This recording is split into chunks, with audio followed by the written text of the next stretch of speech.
बिस्मिल्लाहिर्रहमानिर्रहीम। My dear students, अस्सलाम वालेकुम। आज की हमारी discussion chemistry 9th Urdu medium guest paper. सबसे पहली बात मैं ये करना चाहता हूँ कि इस साल बोर्ड के पेपर में 35% पेपर कंसेप्चुअल और एनालिटिकल बनाए गए हैं, और जितने भी एनालिटिकल कंसेप्चुअल क्वेश्चन आए इसी टेक्स्ट बुक के दरमियान से आने हैं और आपके लेसन से आने होते हैं, पैराग्राफ से आने होते हैं। हम तमाम पैराग्राफ में जितने भी पॉसिबल एनालिटिकल क्वेश्चन हो सकते हैं वो सारे आप लोगों को मैं हाईलाइट करवाने जा रहा हूँ। अब अपनी text book, Punjab text book अपने सामने रखें और जो जो क्वेश्चन मैं बताता जाऊँ और आपने उन्हें फ़ौरन इसी टेक्स्ट बुक के ऊपर हाईलाइट करते जाएँ, ताकि हम कम टाइम में इस फुल बुक केमिस्ट्री के गेस्ट को हम डिस्कस कर चुके। सबसे पहला हमारा जो यूनिट है वो है, पहला यूनिट है केमिस्ट्री की ब्रांचेस है, फंडामेंटल केमिस्ट्री है।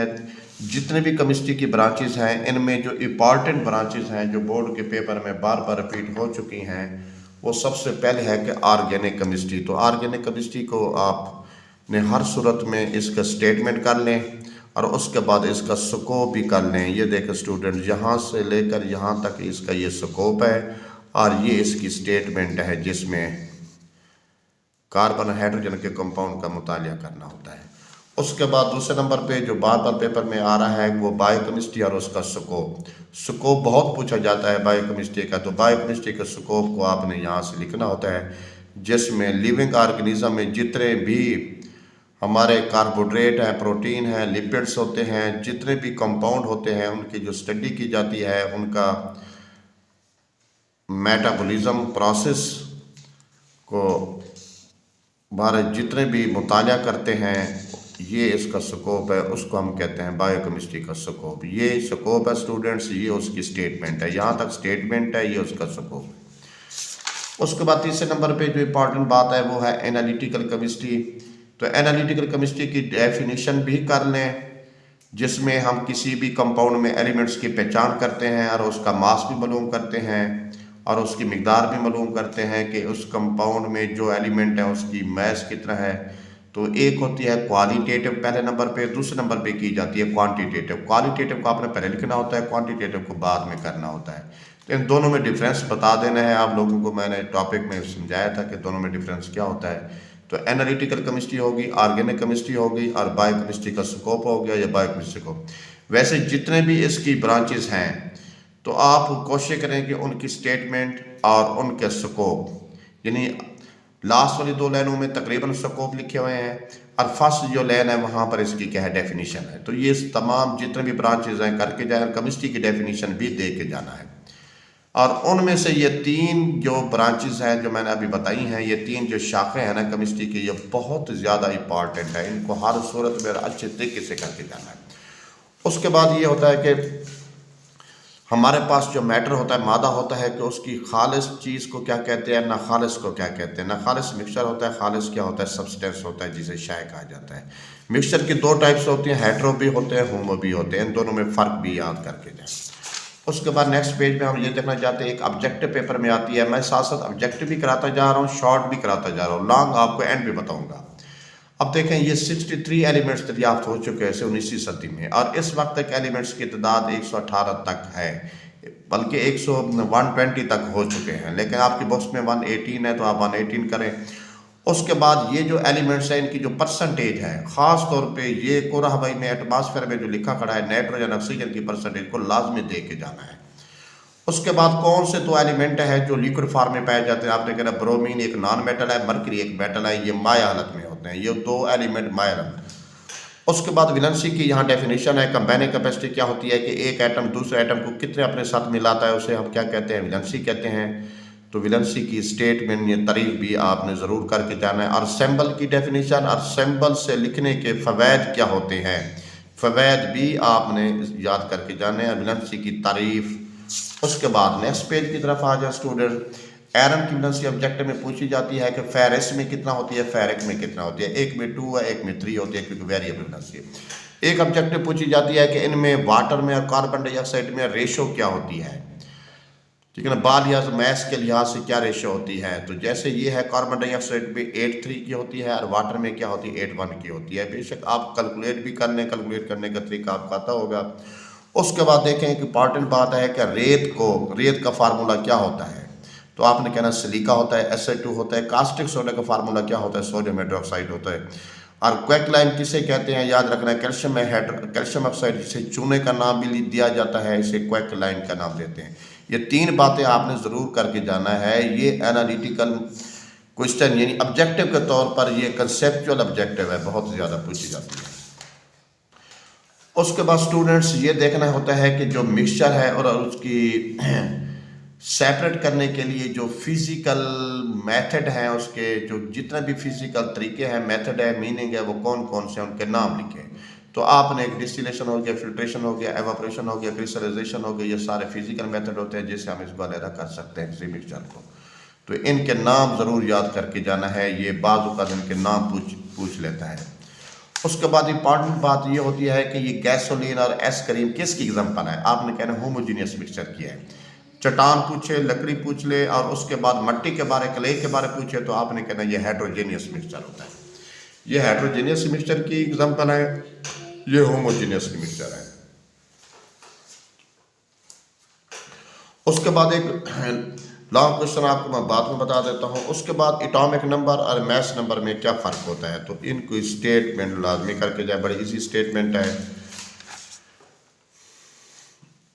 उसके बाद एक ऑब्जेक्टिव पेपर में आ जाती है कि इनके जो मास नंबर हैं या मॉलिक्यूलर मास हैं या फार्मूला मास हैं, कैलकुलेट कैसे किए जाते हैं। कोई एक कंपाउंड आपका नाम दिया जाएगा, उसका मास आप लोगों को कम से कम फर्स्ट 25 या 30 एलिमेंट्स के एटॉमिक मास आने चाहिए।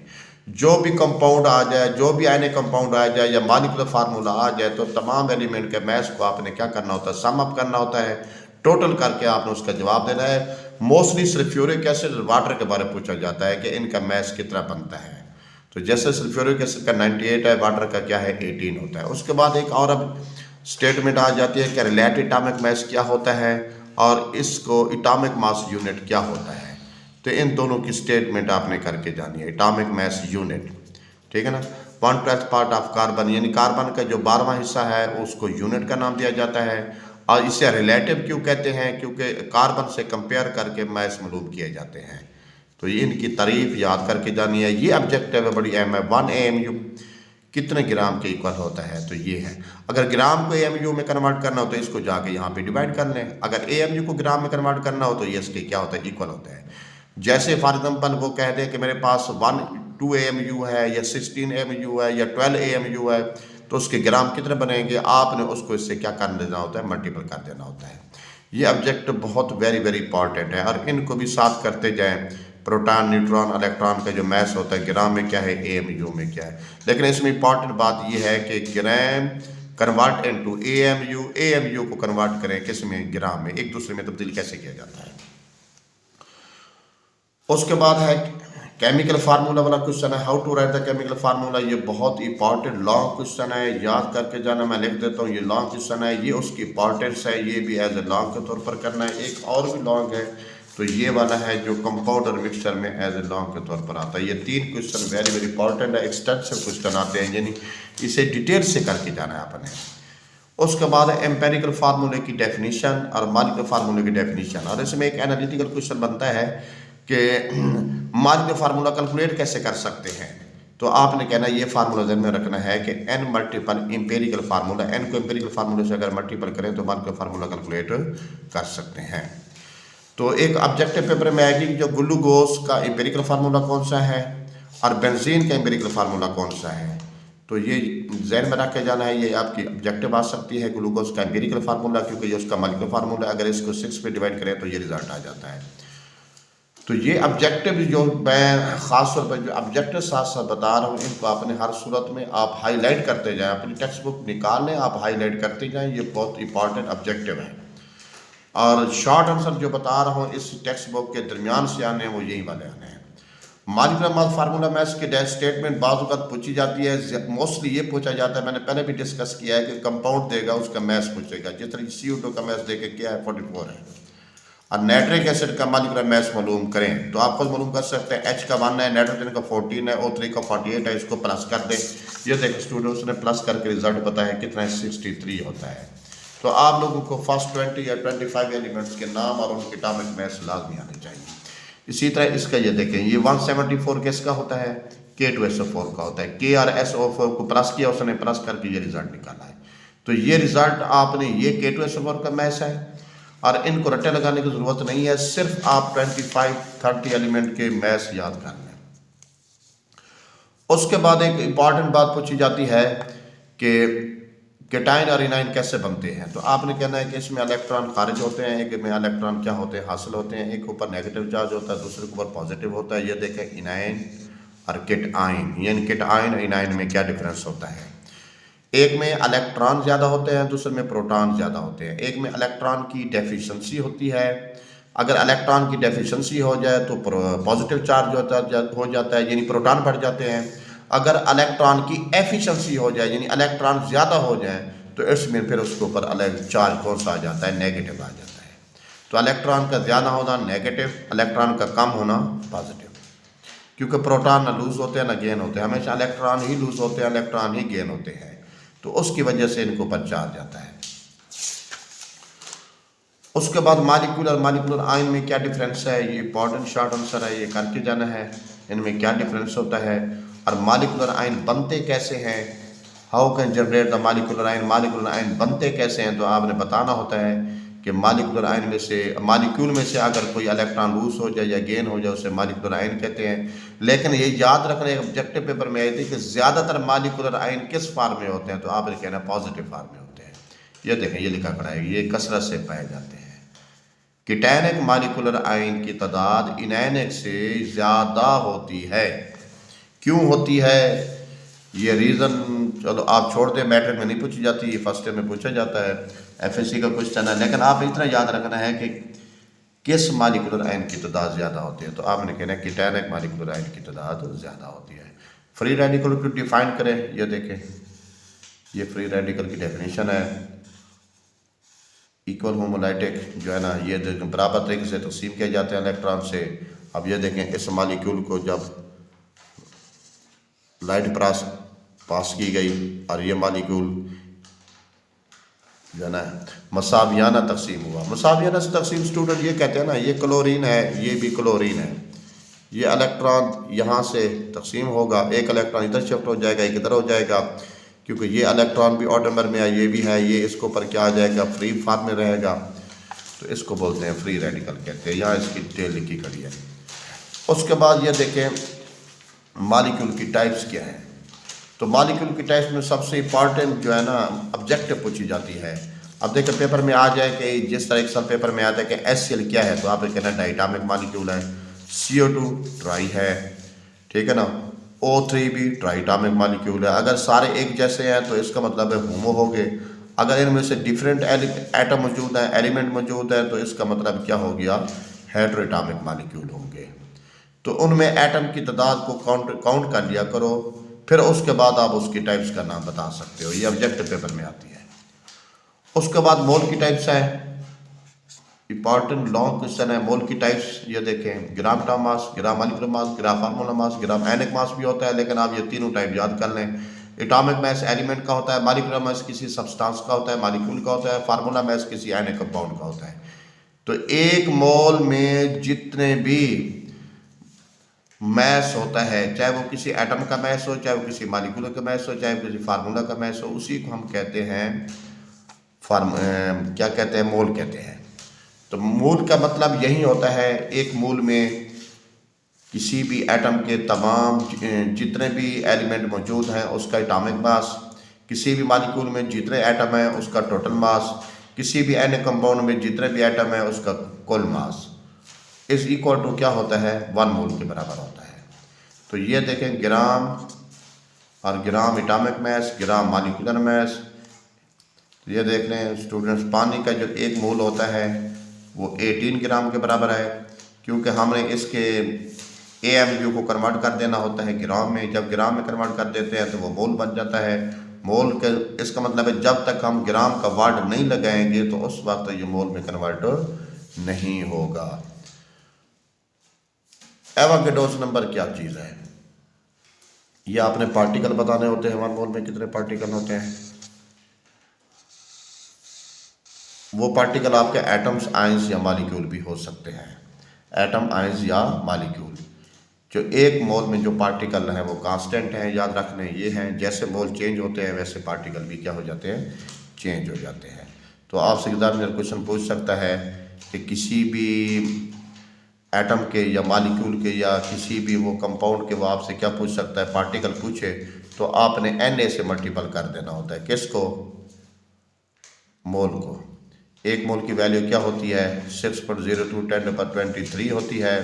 आप उसने मोल के साथ मल्टीपल कर देना होता है, यानी जितने मोल ज़्यादा होंगे उतने उसके अंदर एवोगैड्रोस नंबर भी क्या होंगे, ज़्यादा होंगे। जितने मोल कम होंगे उतने एवोगैड्रोस नंबर भी क्या होंगे, कम होंगे। यानी फार्मूला आपका ये चलेगा कि मोल मल्टीपल आपने कर देना है Na, यानी Na की वैल्यू कांस्टेंट ये है, मोल आपने कैलकुलेट कर देना है। गिवन मैस होगा तो मोलर मैस, दिया हुआ मास बटा मोलर मैस।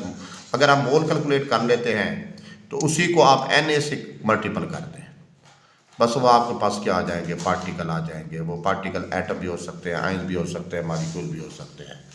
तो ये इम्पॉर्टेंट शॉर्ट क्वेश्चन भी है और ऑब्जेक्टिव भी है कि आपसे वो कैलकुलेट करवा ले, कि कंसेप्चुअल ऑब्जेक्टिव पूछ ले कि कोई एक कंपाउंड दे दे या एक मालिक्यूल दे दे या एटम दे दे, तो आपने इसी का ध्यान करना है कि सबसे पहले आपने उसके मोल कैलकुलेट करने हैं। जब आपके पास मोल आ जाएंगे तो अगर 1 मोल है तो फिर ये रिजल्ट होगा, अगर 1 मोल से लेस है तो वो भी लेस होगा, अगर 1 से ज़्यादा है तो वो भी क्या होगा, ज़्यादा होगा। इसका मतलब है मोल के चेंज होने से पार्टिकल क्या हो जाते हैं, चेंज हो जाते हैं। इसी तरीके से ये देखें, हाइड्रोजन में उसने 2 से मल्टीपल क्यों किया हुआ है, एटम पूछे हैं, क्योंकि एक हाइड्रोजन के मालिक्यूल में 2 एटम होते हैं और ऑक्सीजन का 1 एटम है तो उसने 1 से मल्टीपल कर दिया। पानी के 1 मोल में, पानी का फार्मूला क्या होता है, H2O। इसके अंदर हाइड्रोजन के 2 एटम है, ऑक्सीजन का एटम है। जितने एटम बढ़ेंगे उतने उसने, देखने हाइड्रोजन के 2 मोल है तो 2 से मल्टीपल किया है, ऑक्सीजन का 1 मोल है तो उसने 1 से मल्टीपल कर दिया। तो इसका मतलब है H2O में ऑक्सीजन का 1 मोल है एटम के लिहाज से इस मालिक्यूल में, और हाइड्रोजन के 2 मोल है, तो इसलिए उसको 2 से मल्टीपल किया है, इसको 1 से मल्टीपल किया है। तो ये थी। उसके बाद आपने कैलकुलेशन में 2 इम्पॉर्टेंट इसके जो है ना मिसालें हैं वो आपने करनी है। एक मिसाल ये है 1.7 वाली, एक है 1.6 वाली। ये हो सकता है पॉसिबल है ये पूछ ले। उसके बाद इस चैप्टर के एंड पे आ जाते हैं, एक्सरसाइज की तरफ आ जाते हैं। एक्सरसाइज में सारे शॉर्ट आंसर बहुत ज़्यादा अहम है, लेकिन उनमें जो बोर्ड में मोस्टली यूज़ हो रहे हैं और इस साल जो इसके चांसेस हैं ना वो है ये वाला। पहला है नंबर 3, 4, 5, 6, 7, 10, 12, 15, 16 और 19। 19 में 2 मोल एसियन में हाइड्रोजन के एटम ज़्यादा होंगे या 1 मोल में। इसके 1 मोल में 3 है, इसके 2 में 2 होंगे। इसका मतलब है इसके 1 मोल में ज़्यादा होंगे। होम और हाइड्रो में क्या फ़र्क है अभी बताया है। 9 ग्राम पानी में ज़्यादा मालिक्यूल होंगे या 9 ग्राम शुगर में, जिसके मोल ज़्यादा होंगे उसी के ज़्यादा होंगे। अगर 9 ग्राम पानी के ज़्यादा मोल बनेंगे तो उसी को ज़्यादा होंगे, 9 ग्राम शुगर के ज़्यादा बनेंगे तो उसी को बनेंगे। तो इसका मतलब है इसके 9 को उसके मोलर मैस में डिवाइड कर दो, इसके भी 9 को उसके मोलर मैस किसका ज़्यादा है, शुगर का ज़्यादा। ऑटोमेटिक बात है इसके मोल कम होंगे। अगर इसके मोल कम होंगे तो इट्स मीन इसके पार्टिकल भी क्या होंगे, कम होंगे। तो यहाँ पर एक कंसेप्चुअल बात है कि 9 ग्राम वाटर में, 9 ग्राम शुगर में, तो 9 ग्राम शुगर के भी मोल बना लें, 9 ग्राम वाटर के भी मोल बना लें। जिसके मोल ज़्यादा बनेंगे उसी में पार्टिकल की तादाद क्या होगी, ज़्यादा होगी। इसी की तरीके से सारे कंसेप्चुअल क्वेश्चन हैं। अब जो है ना गैस के तौर पर मैं आपको बता रहा हूँ, आप इनको डिटेल से याद कर लेना। आपको मैंने वैसे पढ़ाया हुआ पहले सब कुछ, तो कोई बात अगर समझना है तो आपने मुझे दोबारा समझ लेना है, कमेंट्स देने हैं। तो उसके बाद ये देखना चाहते हैं कि हमारे पास चैप्टर 2 है, तो चैप्टर 2 में कौन से इंपॉर्टेंट लॉन्ग क्वेश्चन है, शॉर्ट क्वेश्चन है या ऑब्जेक्टिव है। दोबारा मैं एक बात रिपीट कर दूं कि इस फर्स्ट चैप्टर में 3 लॉन्ग वेरी वेरी इंपॉर्टेंट है। कंपाउंड और मिक्सचर में डिफरेंस है, मोल की टाइप्स है, मालिक्यूल की टाइप्स है, और उसके बाद how to write the chemical formula, कीमियाई फार्मूला कैसे लिखा जाता है और उसकी अहमियत क्या है। ये 3-4 लॉन्ग बहुत ज़्यादा अहम है फर्स्ट चैप्टर के। बाकी सारे शॉर्ट मैंने एनालिटिकल बता दिए हैं, और एंड वाले भी जो 5-6 बताए हैं ना ये वेरी वेरी इंपॉर्टेंट है, इस साल बोर्ड के पेपर में आने हैं। इन्हीं में से आएगा इंशाल्लाह। अब देखना, उसके बाद यूनिट 2 है। यूनिट 2 में सबसे पहली बात ये होती है, तो वो कौन सा साइंसदान था जिसने सबसे पहले एटम के बारे और एटम की तकसीम के बारे बताया था? वो कौन सा यूनानी फिलासफर साइंसदान था जो आपने कहना डेमोक्राइटस था। ये देखिए इसका नाम। उसके बाद आज आप ये बताना होता है कि गोल्डस्टाइन, ये इसका क्या कारनामा था? तो आपने बताना होता है कि प्रोटॉन की दरियाफ्त की 1886 में। और इसके बाद क्लैम्पेटिंग थ्योरी की, ये जो है ना, ये पेपर में अक्सर स्टेटमेंट आई पड़ी होती है, इसका मतलब क्या होता है, और इसकी डायग्राम भी बनानी है, जैसे मैंने क्लास में बनवाई थी आप लोगों से। तो मैंने वीडियो में बना दी थी कि इसका स्ट्रक्चर कैसे बनाना है, पॉजिटिव नेगेटिव चार्ज कैसे बनाने हैं। ये देखें क्रोक्स है, और इसका ये सन लिखा खड़ा है। 79 में इसने इसकी दरियाफ्त की थी। और इस टेस्ट ट्यूब में प्रेशर कहाँ तक रखा जाता है ताकि हमें पार्टिकल क्लियर नज़र आ सकें, तो आपने कहना ये रखा जाता है। तो ये इंपॉर्टेंट ऑब्जेक्टिव है। अब इसमें लॉन्ग क्वेश्चन क्या बनता है कि थर्ड रेस की, ये देखें, ये बहुत इंपॉर्टेंट लॉन्ग है, ये याद करना है कि थर्ड रेस की खुसूसियात, ये ऑब्जेक्टिव है सारी। ये शॉर्ट है क्लैम्पेटिंग थ्योरी, और ये क्या है, एज ए लॉन्ग क्वेश्चन। उसके बाद किनारेज की प्रॉपर्टीज हैं, ये भी इंपॉर्टेंट एक्सटेंसिव क्वेश्चन है, लॉन्ग क्वेश्चन आपने करना है। और ये ऑब्जेक्टिव पूछी जाती है कितने गुना भारी है, ठीक है ना, तो आपने बताना होता है। और न्यूट्रॉन की दरियाफ्त मुशाहिदा कब किया गया था, इसकी पेशगोई किसने की थी, और उसके बाद इसको दरियाफ्त किसने किया था और कब किया था? 1932 में जेम्स चैडविक ने। उसके बाद न्यूट्रॉन की कुछ प्रॉपर्टीज़ हैं, खुसूसियात हैं, वो आपने ये 3 पॉइंट है शॉर्ट के तौर पर तैयार करने हैं।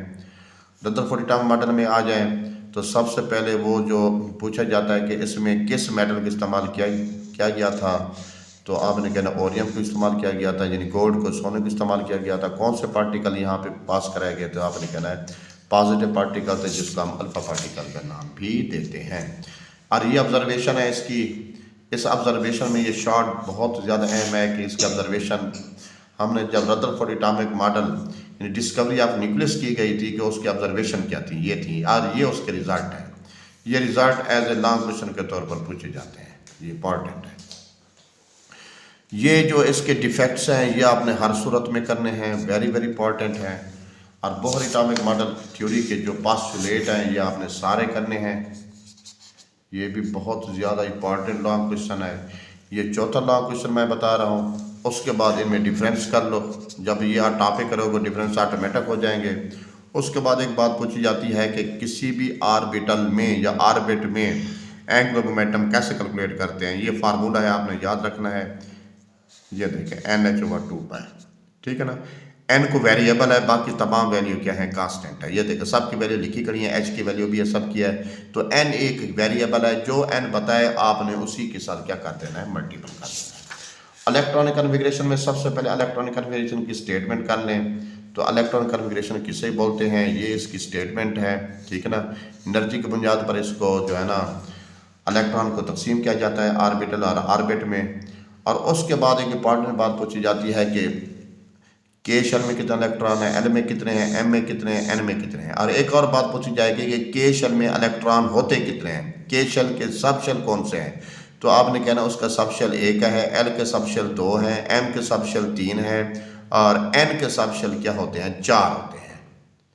ये सब शेल की तादाद बता रहा हूँ। SPDF जो होते हैं ना, ये सब शेल होते हैं। KLMN क्या होते हैं, शेल होते हैं। किस शेल में कितने सब शेल हैं, एक ये बात। और सब शेल में ऑर्बिटल कितने होते हैं। और S का ऑर्बिटल, एक चीज़ आपको बता दूं कि जो सब शेल के इलेक्ट्रॉन है ना, उनको अगर 2 पे डिवाइड करते जाएं, उसका जो रिजल्ट आएगा वो उसके क्या होंगे, ऑर्बिटल होंगे। फॉर एग्जांपल ये देखें, F के इलेक्ट्रॉन क्या होते हैं, 14 होते हैं। अगर 14 को 2 पे डिवाइड करें तो रिजल्ट क्या आएगा, 7 आएगा। 7 उसके ऑर्बिटल हैं। तो किसी भी एलिमेंट के ऑर्बिटल अगर आपने कैलकुलेट करने हैं तो आपने उनके सब शेल को देखना होता है। तो उसके सब शेल कितने हैं और किस सब शेल के कितने ऑर्बिटल हैं। तो सब शेल में D के सब शेल 5, F के 7, 2 पे डिवाइड करते जाओ, ऑटोमेटिक इसका क्या आता जाएगा, रिजल्ट आता जाएगा। उसके बाद एक बात है कि क्लोराइड आयन के इलेक्ट्रॉन कन्फिगरेशन जब करते हैं, किसी भी नेगेटिव आयन का इलेक्ट्रॉनिक कन्फिगरेशन करते हैं ना, जितने इलेक्ट्रॉन उसने गेन कर चुके होते हैं वो भी ऐड करते हैं। अब इसका जैसे एटॉमिक फॉर्म में इसका इलेक्ट्रॉन कितने थे, 17। अब 17 नहीं करेंगे, अब 18 से करेंगे, क्योंकि एक इलेक्ट्रॉन क्या कर चुका है, गेन कर चुका है। उसके बाद आइसोटोप का हमारे पास आर्टिकल है। आइसोटोप की सबसे पहले डेफिनेशन है, इसकी 3 स्टेटमेंट मैंने लिखवाई थी आप लोगों को, आप इसकी स्टेटमेंट कर लें और उसके बाद इनके आइसोटोप्स के जो है ना नाम याद कर लें, तादाद याद रख लें और किसकी अबंडेंस ज़्यादा है, किसकी मिकदार ज़्यादा होती है। तो आपने बताना है कार्बन में कौन सा आइसोटोप है जिसकी परसेंटेज ज़्यादा है, 98.9% हो गई। और इसके आइसोटोप्स के नाम कौन कौन से हैं, 3 आइसोटोप्स के नाम याद करें।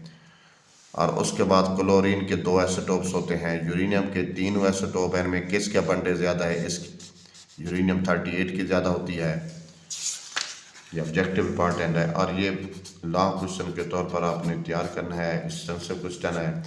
और इसमें बाद का शॉर्ट, अगर शॉर्ट बातें पूछी जाती है कंसेप्चुअल, तो रेडियोथेरेपी के बारे में पूछा जाएगा। रेडियोथेरेपी क्या है, तो आपने ये इन एलिमेंट के बारे में बताना है कि कौन से गैमा रेज देते हैं, कौन से बीटा रेज देते हैं और ये किस चीज़ का इलाज करते हैं, इनके रेडिएशन से। रेडियोथेरेपी वही भी होती है जो रेडियो एक्टिविटी प्रोसेस होता है रेडिएशन के ज़रिए, जो आजकल इलाज कराया जा रहा है उसे रेडियोथेरेपी कहते हैं।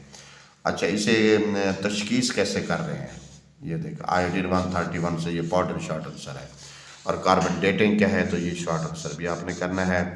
और उसके बाद यूरेनियम का पर्पस क्या होता है और ये कहाँ यूज़ करते हैं, ये इसके यूजेस हैं। इसके पर्पस भी वही बात है, यूजेस भी वही बात है कि ये सबसे ज़्यादा अहम बात होती है कि इलेक्ट्रिसिटी बनानी होती है इससे। उसके बाद हम आ जाते हैं एक्सरसाइज की तरफ। इस एक्सरसाइज में सारी ऑब्जेक्टिव ज़्यादा अहम है कि 3 बहुत ज़्यादा अहम है, 4, 6, 7 और 9 ये नोट करना है। ये इसके चांसेस जो है ना 95% चांसेस इन्हीं ऑब्जेक्टिव में से 1-2 ऑब्जेक्टिव होंगे।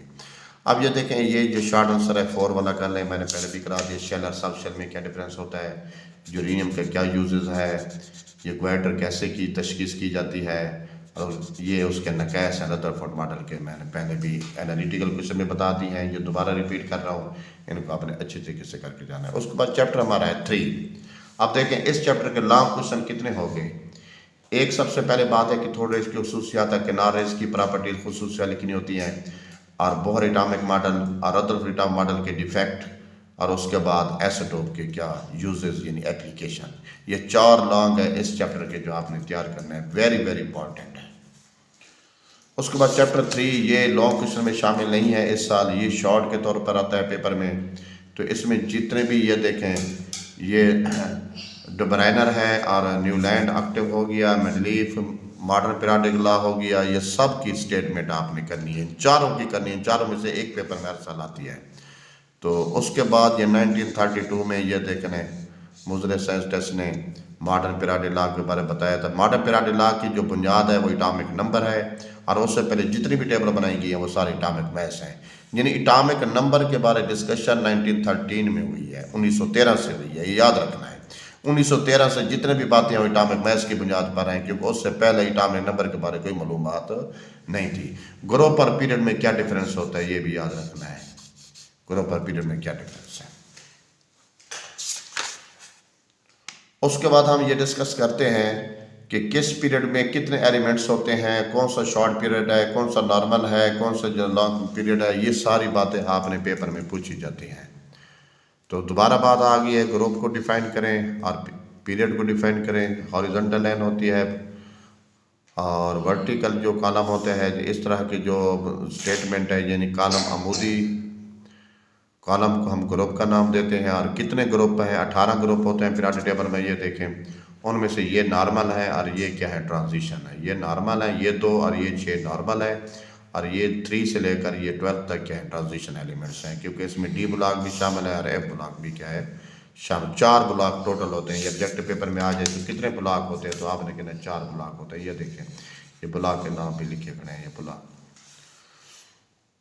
उसके बाद देखें, ये आप पूछा जाता है नॉर्मल पीरियड कौन सा है, लॉन्ग पीरियड कौन सा है, वेरी लॉन्ग पीरियड कौन सा है, तो इनमें एलिमेंट्स की तादाद कितना है, ये लाजमी करके जाना ऑब्जेक्टिव पेपर में आती है।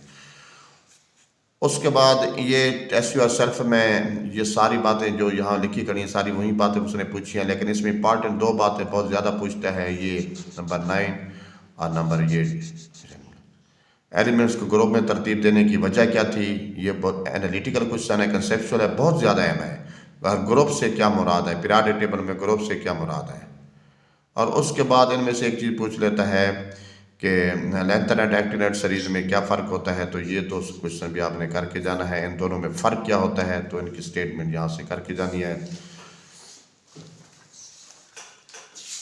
एटॉमिक रेडियस, ये देखिए इनमें ऑब्जेक्टिव ये आ जाती है, दो एटमों के दरमियान जो रेडियस होगा सेम एटम है उसको 2 पे डिवाइड कर लें। जब इसको 2 पे डिवाइड करेंगे तो 77 क्या आएगा, रिजल्ट आएगा। और उसके बाद ये पूछ लेता है कि atomic radius left to right क्या होता है। आप देखें साइज क्या हो रहा है, डिक्रीज हो रहा है, क्योंकि न्यूक्लियर चार्ज में क्या हो रहा है, इजाफा हो रहा है। यहाँ पे साइज क्या हो रहा है, इंक्रीज हो रहा है, क्योंकि शील्डिंग इफेक्ट बढ़ रहा है। तो आपको एक बात समझा दूँ कि शील्डिंग इफेक्ट क्या होती है। शील्डिंग इफेक्ट भी याद रख लें। Shield effect number of shell पे डिपेंड करता है। जैसे शेल की तादाद में इजाफा होता है तो शील्डिंग इफेक्ट भी बढ़ते हैं, यानी कि इलेक्ट्रॉन के रिपल्शन में क्या हो जाता है, इजाफा हो जाता है, जिसको हम शील्डिंग इफेक्ट कहते हैं। तो shielding effect, Z effect, shielding effect एक चीज़ होती है। जेड इफेक्ट वो होता है कि किसी भी इलेक्ट्रॉन को हम क्या कहते हैं कि उस इलेक्ट्रॉन की जो अट्रैक्शन है वो किस पे इफेक्ट कर रही होती है, वो जेड पे कर रही होती है। जैसे ही उसके जेड नंबर बढ़ते हैं वैसे वैसे उनके शील्ड इफेक्ट क्या हो जाता है, इजाफा हो जाता है। और इफेक्ट न्यूक्लियर चार्ज में क्या होता है, इजाफा हो जाता है।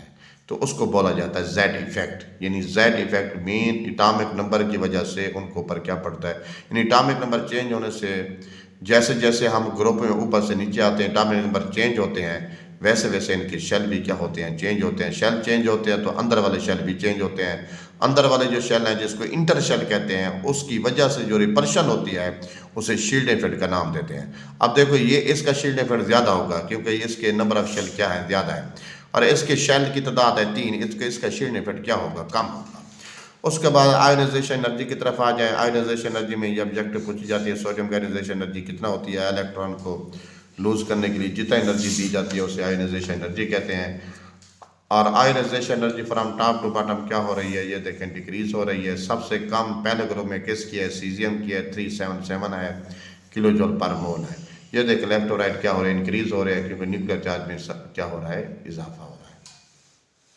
न्यूक्लियर चार्ज बढ़ता है तो आयोनाइजेशन एनर्जी भी क्या हो जाती है, बढ़ जाती है। न्यूक्लियर चार्ज कम होता है तो आयोनाइजेशन एनर्जी भी क्या होती है, कम होती है, क्योंकि इलेक्ट्रॉन को लूज करना हमारे लिए आसान हो उस वक्त होता है जब उसके अट्रैक्शन कम हो।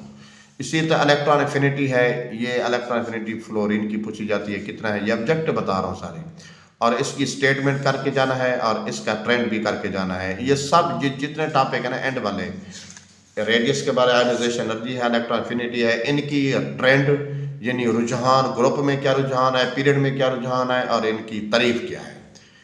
इनमें से एक या दो शॉर्ट आंसर बाज़ औक़ात आ जाते हैं कि इलेक्ट्रॉन एफिनिटी की तारीफ क्या है, या इलेक्ट्रॉन नेगेटिविटी की तारीफ क्या है, या इसका ट्रेंड क्या है ग्रुप में। इन तीनों का ट्रेंड क्या है, सेम है, तीनों चीज़ों का ट्रेंड सेम है।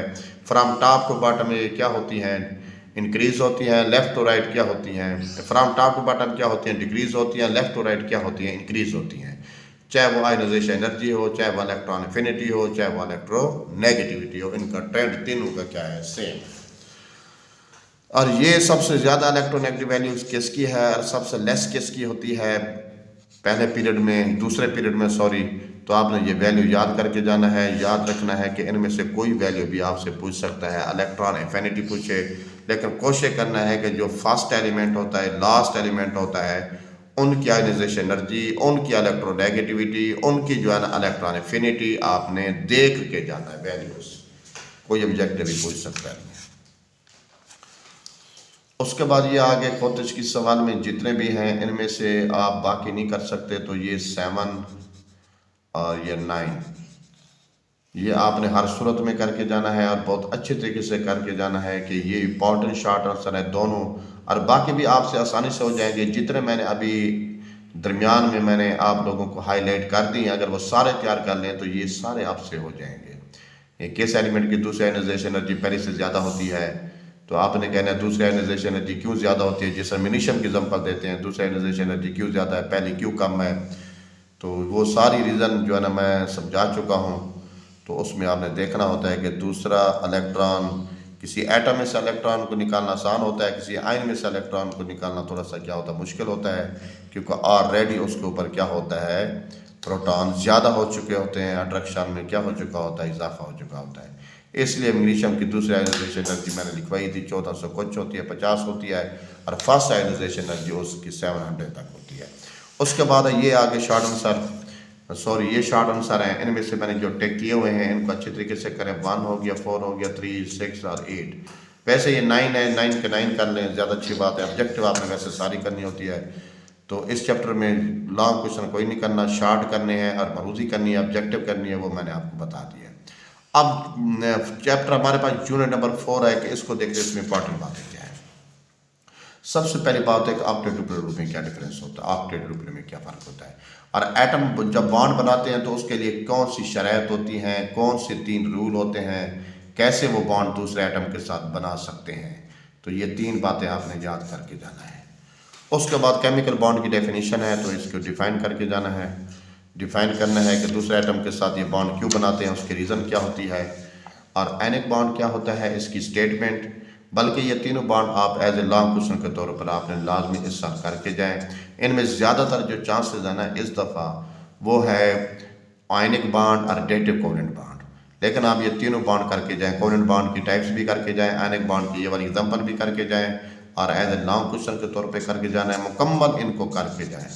ये देखें, और इसमें अगर ऑब्जेक्टिव पूछ ली जाए, ये देख लें कि यहाँ देखें कार्बन के बीच में डबल बॉन्ड बन रहा है, कहीं कार्बन के बीच में ट्रिपल बॉन्ड बन रहा होता है, कहीं कार्बन के बीच में सिंगल बॉन्ड बन रहा होता है। तो स्टूडेंट जब वो एक इलेक्ट्रॉन पेयर शेयर कर रहा होता है तो सिंगल होता है, जब 2 इलेक्ट्रॉन पेयर होते हैं तो डबल होता है। यहाँ क्योंकि कार्बन के साथ 2 हाइड्रोजन है, यहाँ भी 2 है, कार्बन ने 4 बॉन्ड पूरे करने हैं, तो यहाँ कार्बन के बीच में कौन सा बॉन्ड बनेगा, डबल। इसलिए इस कंपाउंड का नाम क्या है, इथीन है, इसका नाम इथेन है। अगर यहाँ इथेन आ जाए 2 कार्बन के दरमियान सिंगल बॉन्ड होगा, यहाँ इथाइन आ जाए तो कार्बन के बीच में कौन सा बॉन्ड होगा, ट्रिपल बॉन्ड होगा। तो यहाँ कार्बन भी 2 है, हाइड्रोजन भी 2 है, यहाँ कार्बन 2 है, हाइड्रोजन 4 है, यहाँ कार्बन 2 होंगे तो हाइड्रोजन 6 होंगे। ये डिफरेंस आपने याद रखना है। सिंगल कोवेलेंट बॉन्ड का मतलब यही होता है कि एक बॉन्ड पेयर आपस में क्या बना रहा होता है, बॉन्ड बना रहा होता है। यहाँ 2 बॉन्ड पेयर होते हैं, यहाँ 3 बॉन्ड पेयर होते हैं। उसके बाद डेटिव कोवेलेंट बॉन्ड या कोऑर्डिनेट कोवेलेंट बॉन्ड में इसमें एक डोनर एक्सेप्टर में फ़र्क याद रखना है। और जो डोनर होगा ना, वो डोनर जो होगा वो उसके ऊपर लोन पेयर का होना क्या होता है, ज़रूरी होता है। लोन पेयर वो होता है जो बॉन्ड में पार्टिसिपेट तो नहीं कर रहा होता, लेकिन उसके ऑक्टेट को कंप्लीट कर रहा होता है, तो उसको हम क्या बोलते हैं, नॉन बॉन्डेड इलेक्ट्रॉन कहते हैं, जिसे लोन पेयर का नाम भी देते हैं। अब ये भी लॉन्ग क्वेश्चन लाजमी करना है सारा। ये BF3 अमोनिया वाली एग्जाम्पल कर लें, ये देख लें, ये अमोनिया इस कोऑर्डिनेट कोवेलेंट बॉन्ड जो है ना, इसके मुताबिक जो अमोनिया है वो बेस है, क्योंकि एक साइंटिस्ट था लेविस था, उसने कहा था जो इलेक्ट्रॉन पेयर डोनेट करता है वो बेस होता है, जो इलेक्ट्रॉन पेयर एक्सेप्ट करता है वो क्या होता है, एसिड होता है। तो BF3 एसिड है और अमोनिया क्या है, बेस है। ये 2 बातें भी याद रखने जाना है कि अमोनिया एक बेस है या एसिड है। तो कहना अमोनिया क्या है, एक बेस है, क्योंकि ये इलेक्ट्रॉन पेयर क्या कर रहा है, डोनेट कर रहा है। जो डोनर होता है ना वो याद रखना है, बेस होता है। उसके बाद पोलर नॉन पोलर में क्या डिफरेंस है, ये आपने हर सूरत में करके जाना। ये डेफिनेशन है पोलर नॉन पोलर में। जहाँ याद रखना है कि डिफरेंस 1.3 से ज़्यादा हो वो होता है पोलर, जहाँ डिफरेंस 1.3 से लेस हो यानी 0 हो वो क्या होगा, नॉन पोलर होगा। अगर एक जैसे एटम आ रहे हैं, फॉर एग्जांपल ये देखें एक जैसे एटम है, ये तो HCl है, एक जैसे नहीं है, ये भी एक जैसे नहीं है, ये भी एक जैसे नहीं है। अगर ये दोनों हाइड्रोजन होते, दोनों फ्लोरीन होते, दोनों क्लोरीन होते, तो डिफरेंस ऑटोमेटिक क्या हो जाता, 0 हो जाता। एक बात आपको समझा दो, अगर वो डिफरेंस आपका 1.7 से ज़्यादा हो तो आपने कहना है वो पोलर तो है, लेकिन वो क्या होगा, आयनिक पोलर होगा। अगर 1.7 से लेस डिफरेंस होगा तो वो कोवेलेंट पोलर होगा। तो कोवेलेंट पोलर और आयनिक पोलर में क्या फ़र्क होता है, ये पॉइंट लाजमी याद करके जाना है। पेपर में ये कंसेप्चुअल क्वेश्चन आ सकता है। पोलर नॉन पोलर में क्या डिफरेंस है, और पोलर की कौन सी 2 टाइप्स हैं। ये आपने कहना है एक आयनिक कंपाउंड वाला पोलर होता है, एक कोवेलेंट कंपाउंड वाला पोलर होता है। जो कोवेलेंट कंपाउंड वाला पोलर होता है उसकी निशानी यही होती है कि उसका अगर डिफरेंस नोट करेंगे तो 1.7 से कम होगा और 1.3 से क्या होगा, ग्रेटर होगा। उसके बाद मेटालिक बॉन्ड की डेफिनेशन कर लें, और उसके बाद मेटल की चंद खसूसियात हैं, ये देख लें। ये 4 खसूसियात लिखी गई है, ये उसकी स्टेटमेंट है। और बाद का एक दफ़ा पेपर में पूछा गया था कि मैग्नीशियम में मेटालिक बॉन्ड ज़्यादा है सोडियम से, क्या वजह है। तो आपने कहना है जिस एटम के वैलेंस शेल में जितना इलेक्ट्रॉन, अब देखो मैग्नीशियम है, मैग्नीशियम के वैलेंस शेल में कितना इलेक्ट्रॉन लूज होते हैं, 2, और सोडियम के वैलेंस शेल में क्या होता है, 1। तो जो जितना इलेक्ट्रॉन ज़्यादा लूज करेगा उसकी उतना ज़्यादा क्या होगी, मेटालिक बॉन्ड होगा, उसमें बॉन्ड उतना ज़्यादा क्या होगा, स्ट्रॉन्ग होगा। उसके बाद एक होते हैं इंटरमॉलिक्यूलर फोर्स, होती है इंट्रा इंटरमीन होती है दो मालिक्यूल। अब देखो ना, ये एक मालिक्यूल है, ये एक मालिक्यूल है, इनके बीच में जो फोर्स है वो इंटर है। इंटरमॉलिक्यूलर फोर्स डॉट लाइन से ज़ाहिर की जाती है, ये वीक फोर्स होती है और ये स्ट्रांग होती है। इसलिए देखो यहाँ पे उसने एग्जांपल दिया ना, ये दो एटम के दरमियान जो फोर्स है वो 430 किलो जूल पर मोल है, लेकिन दो मालिक्यूल के बीच में जो फोर्स है वो सिर्फ 17 है। इसका मतलब है ये फोर्स 17 है और ये वाली फोर्स कितना है, 430 किलो जूल है। तो ये फोर्स स्ट्रांग होगी, ये वीक होगी। मालिक्यूल के बीच में जो फोर्स होती है वो वीक होती है, जो एटम के दरमियान जो फोर्स होती है जिसे कोवेलेंट बॉन्ड के बन रहा होता है वो क्या होती है, स्ट्रांग फोर्स होती है। तो डायपोटेटिव फोर्स की स्टेटमेंट कर लो, ये लॉन्ग क्वेश्चन के तौर पर बहुत अहम है, ये टॉपिक सारा आपने तैयार करना है। उसके बाद ये भी लॉन्ग क्वेश्चन है, एन ए कंपाउंड की कुछ प्रॉपर्टीज़ हैं। और यहाँ पर एक बात आ गई है कि पानी की डेंसिटी 1.7 है और आइस से कम क्यों होती है, इसलिए बर्फ़ पानी के ऊपर तैरती है। ये रीज़न याद करके जाना है। और पानी का बॉइलिंग पॉइंट जो होता है वो ज़्यादा क्यों होता है अल्कोहल से, उसकी क्या रीज़न है। इसका मतलब है ये सारा इसमें किरदार किसका है, हाइड्रोजन बॉन्डिंग का। ये दो पार्ट एंड शॉर्ट आंसर है, याद करने हैं हर सूरत में कि अल्कोहल का बॉइलिंग पॉइंट वाटर से कम क्यों होता है। उसके बाद कोवेलेंट कंपाउंड की कुछ प्रॉपर्टीज़ हैं, ये देखें। ये एक बात यहाँ पर ऑब्जेक्ट आ जाती है कि NaCl का ये देखें मेल्टेबल बॉइलिंग पॉइंट याद करके जाना है। ये वैसे सारा क्वेश्चन करोगे ऑटोमेटिकली याद हो जाएगा, ये आपने मुकम्मल करना है, ये पॉइंट आएंगे पेपर में। उसके बाद यहाँ पे मैनेबिलिटी डक्टिलिटी में क्या फ़र्क होता है, मेटल की चंद खसूसियात हैं 3-4, ये देखिए 5 प्रॉपर्टीज़ हैं, ये सारी तैयार करनी है। लेकिन ये 2 पॉइंट बहुत ज़्यादा अहम है। ये देखें, ये प्रॉपर्टी जो होती है, मैनेबिलिटी क्या होती है, डक्टिलिटी क्या होती है किसी मेटल की। उसके बाद आप एक्सरसाइज की तरफ आ जाएं। ये सारे शॉर्ट मैं यहाँ पे करा चुका हूँ, एनालिटिकल क्वेश्चन सारे निशान लगवा चुका हूँ। और वैसे उनमें से इंपॉर्टेंट क्या है, 1 वाला 3, 5, 6 हो गया जो इस दो पेपर में आने हैं। लोन पेपर बॉन्ड पेपर में क्या डिफरेंस है, 8 हो गया, 13 हो गया, 14 हो गया, 15 हो गया। इनको अच्छे तरीके से करके जाना है। तकरीबन 8 शॉर्ट आंसर हैं और ऑब्जेक्टिव सारे करके जाने हैं। और इंपॉर्टेंट ऑब्जेक्टिव से 5-6 बता रहा हूँ, 16, 13 और 12 और 9। और उसके बाद एक ये भी है 6 और 7। ये वेरी वेरी इंपॉर्टेंट है। ये पेपर मोस्टली बार बार क्या हो रही होती है, रिपीट हो रही हैं मोस्टली पेपर में। अब लॉन्ग क्वेश्चन भी मैं आप लोगों को बता चुका हूँ। याद रखना है कि मैंने इस चैप्टर के 4 लॉन्ग क्वेश्चन बताए हैं, निशान लगे हुआ। आपने हर सूरत में करना, ये चैप्टर लॉन्ग में इस दफा पेपर में शामिल है और इसका कॉम्बिनेशन 5वें के साथ होगा। 5वें में देखते हैं, सबसे पहली अहम बात है कि डिफियन इफियन में क्या डिफरेंस होता है, ये याद रखना है।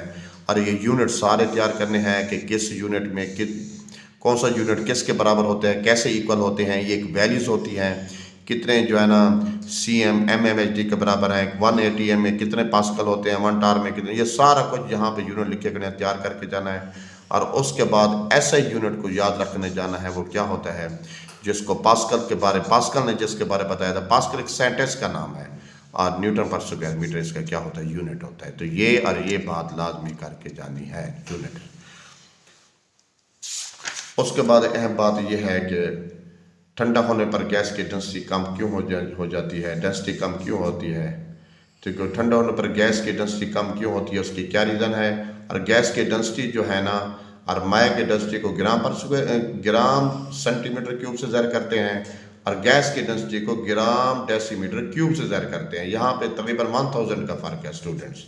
क्यों उसने यूनिट चेंज किया है, क्योंकि यहाँ पर इनके जो एटम, इनके मालिक्यूल के बीच में जो डिस्टेंस होता है ना, वो भी तकरीबन 1000 गुने का डिफरेंस। ये देखें, ये इसके रीज़न की पड़ी है, 1000 गुने का इसका डिफरेंस होता है। इसको कंपनसेट करने के लिए उसने यूनिट भी क्या कर दिया, चेंज कर दिया।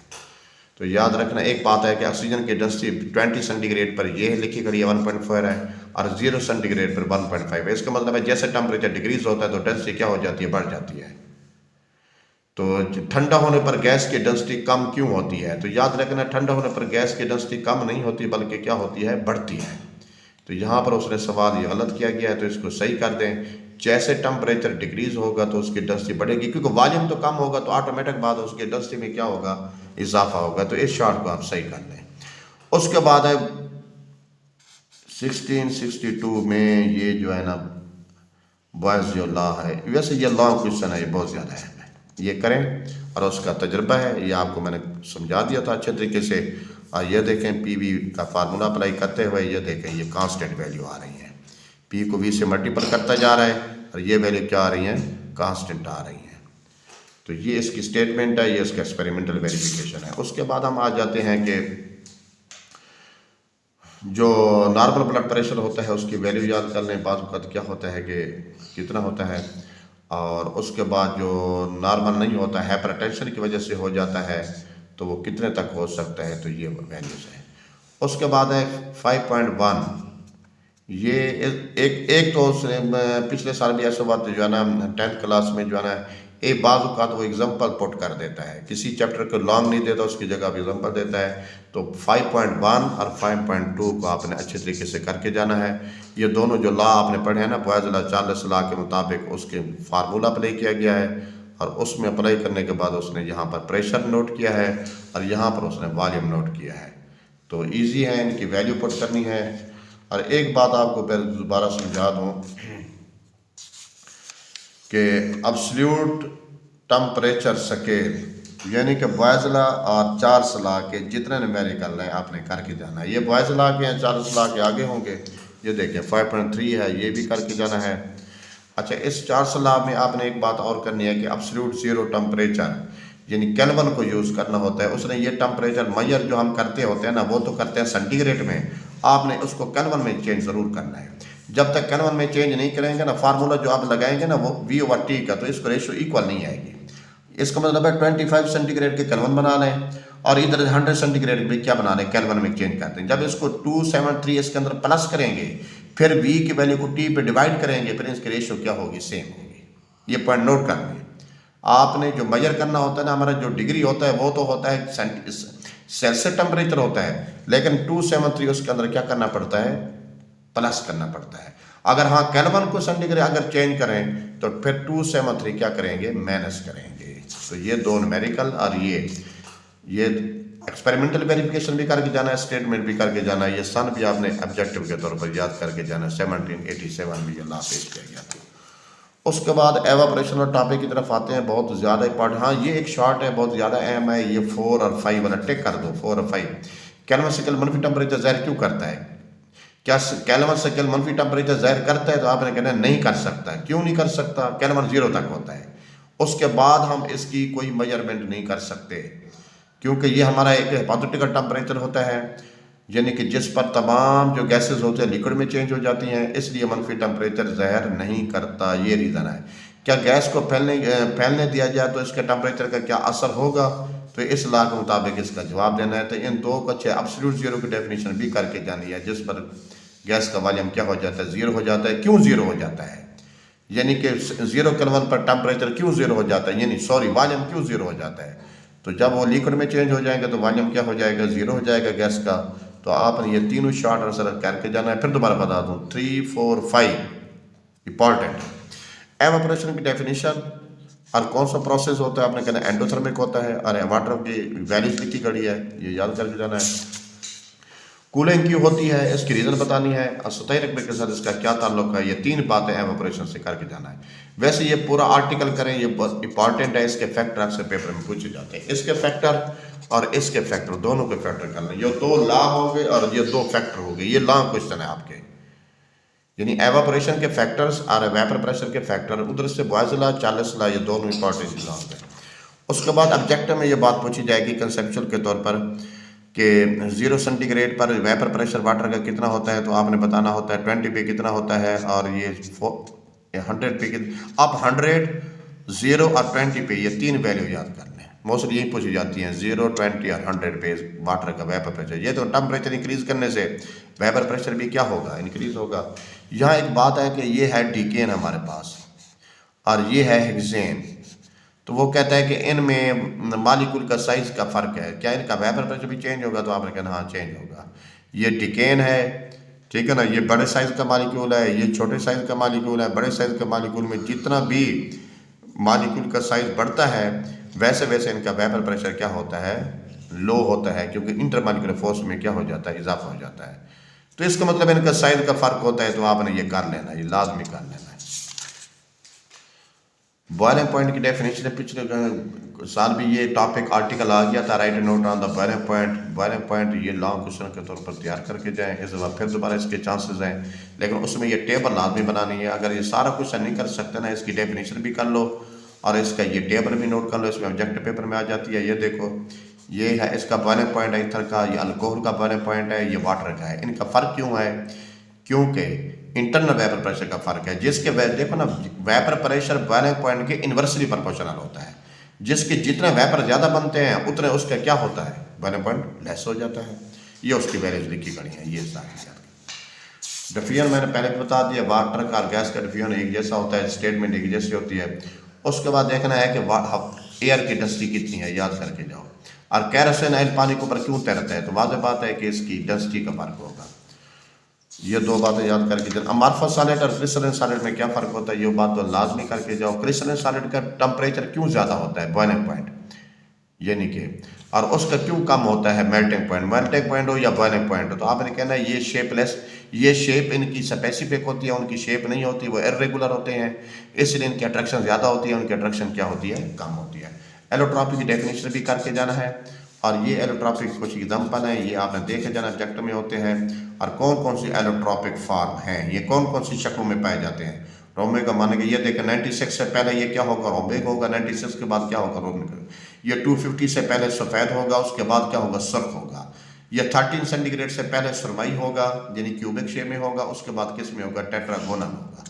तो ये लाजमी करके जाना है। यही बात उसने तो यहाँ पूछी है, 2, 4, ये 7, ये 3 शार्ट वही बातें जो अभी मैंने समझाई हैं कि ये सल्फर की कौन सी एलोट्रॉपिक फार्म रूम टेम्परेचर पे होगी, तो आपने बताना है 96 से पहले ये कौन सी फार्म होती है, और ओमेगा को आपने ये बताना होता है। उसके बाद आप आ जाए एक्सरसाइज की तरफ। ये आपने ऑब्जेक्टिव सारी कर लें तो ज़्यादा अच्छी बात है, लेकिन शॉर्ट जो आंसर हैं ये देखें, 3 हो गया, और उसके बाद 4 हो गया, और 6 हो गया। ये 3 वेरी वेरी इंपॉर्टेंट है। वैसे इसके हैं भी टोटल 7 वो डिस्कस हो चुके हैं, लेकिन इन 3 को फिर दोबारा अच्छे करके जाना है। और इनके जवाब मैं पहले भी बता चुका हूँ कि एवापोरेशन का सरफेस एरिया यानी सतही रकबे के साथ क्या ताल्लुक होता है। उसके बाद हम आ जाते हैं नेक्स्ट चैप्टर की तरफ आ जाते हैं स्टूडेंट्स। सोल्यूशन वाले आर्टिकल में आपने सबसे पहले ये बताना होता है कि सॉल्यूट और सॉल्वेंट में क्या डिफरेंस होता है, सॉल्यूट और सॉल्वेंट में क्या डिफरेंस होता है।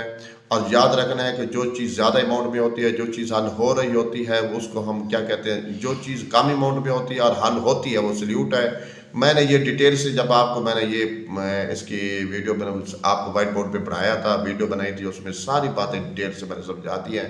अगर आपको ज़रूरत पड़े तो आप वहीं से देख लेना, यूट्यूब चैनल पे देख लेना है कि यहाँ पर ये पूरा जो है जितने भी चैप्टर हैं सारे मैंने वहाँ पे कंसल्ट किए हुए हैं, डिटेल से आप वहाँ पे डिस्कस कर सकते हैं। फिलहाल मैं आपको गैस दे दूँ कि आपको ये बता दूँ कि बाइनरी सॉल्यूशन किसकी एग्जांपल है, तो आप कह सकते हैं एक एक्वा सॉल्यूशन की एग्जांपल हो सकती है, बाइनरी सॉल्यूशन भी हो सकती है। बाइनरी किस लिए है, क्योंकि उसमें 2 कंपोनेंट हैं, और एक्वस किस लिए है, क्योंकि उसके अंदर जो सॉल्वेंट यूज़ किया गया है वो क्या यूज़ किया गया, वाटर यूज़ किया गया है।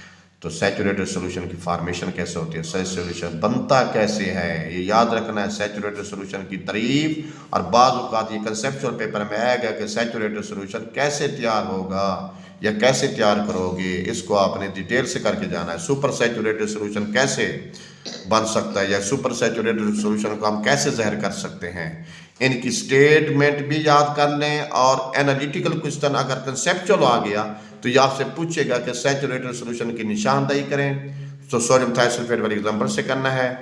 तो और इधर से सैचुरेटेड सॉल्यूशन बनता कैसे है, ये बात है करके जानिए। सॉल्यूशन की डिल्यूशन कैसे करते हैं, इसका मतलब क्या होता है। तो सॉल्वेंट जब बढ़ाते हैं तो ऑटोमेटिक सॉल्यूट क्या हो जाते हैं, कम हो जाते हैं।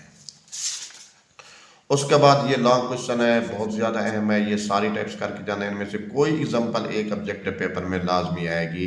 याद रखना जो सॉल्वेंट, पहला वर्ड जो होगा वो सॉल्यूट होगा, दूसरा वर्ड जो इस्तेमाल करेगा वो किसका होगा, सॉल्वेंट का होगा।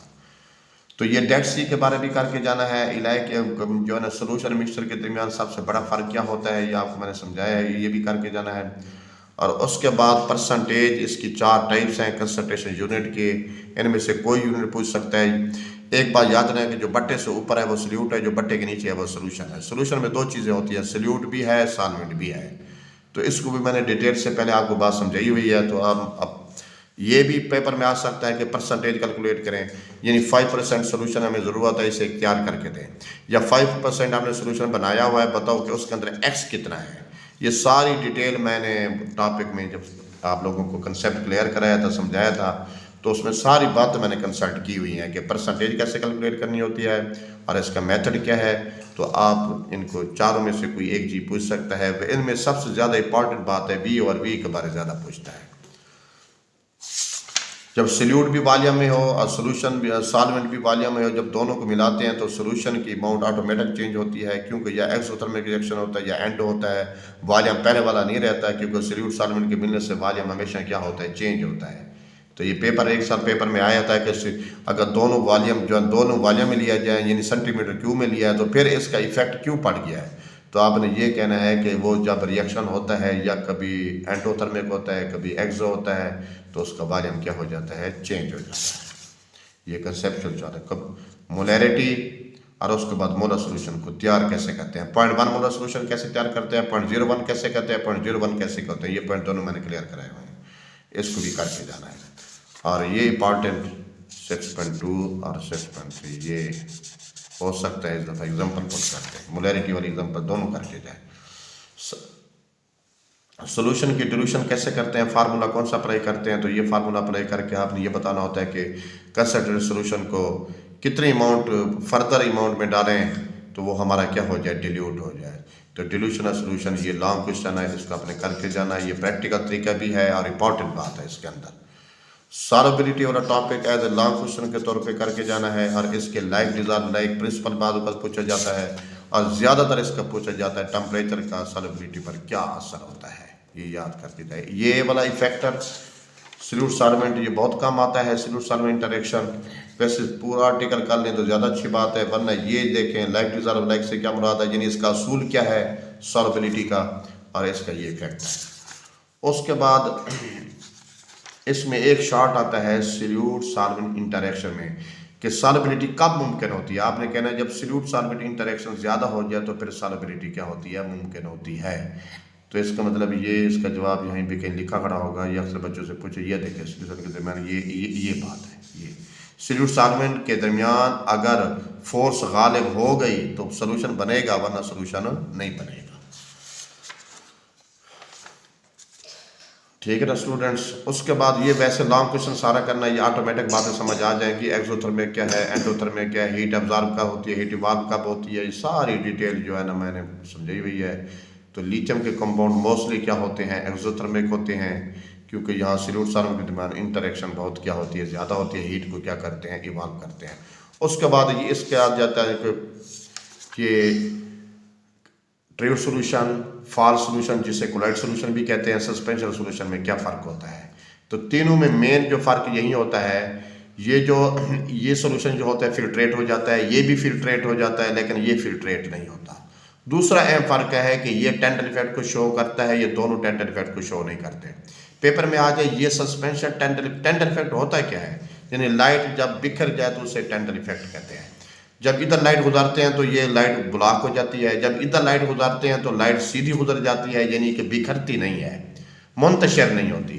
लेकिन कोलाइडल सोल्यूशन में रोशनी मुंतशिर होती है, और इसका साइज होता है 10⁻⁷, लेकिन बुक के अंदर नहीं, आप नोट कर लो 10⁻⁷ सेंटीमीटर तक होता है, और इसका 5 तक होता है, और इसका -8 तक होता है। बहरहाल ये सारी बातें पढ़ेंगे आप पता चल जाएगा, लेकिन इंपॉर्टेंट लॉन्ग क्वेश्चन है तो मैं लिख देता हूँ, ये इंपॉर्टेंट लॉन्ग क्वेश्चन है, ये लॉन्ग क्वेश्चन के तौर पर याद रखना है। उसके बाद हम आ जाते हैं चैप्टर के एंड पे आ जाते हैं। इसमें इंपॉर्टेंट जो ऑब्जेक्टिव है वो 4 हो गया, 7 हो गया, 9 हो गया, 11 हो गया, और ये 2 हो गया, और इधर 1 ऑब्जेक्टिव भी इसकी पेपर में आई थी।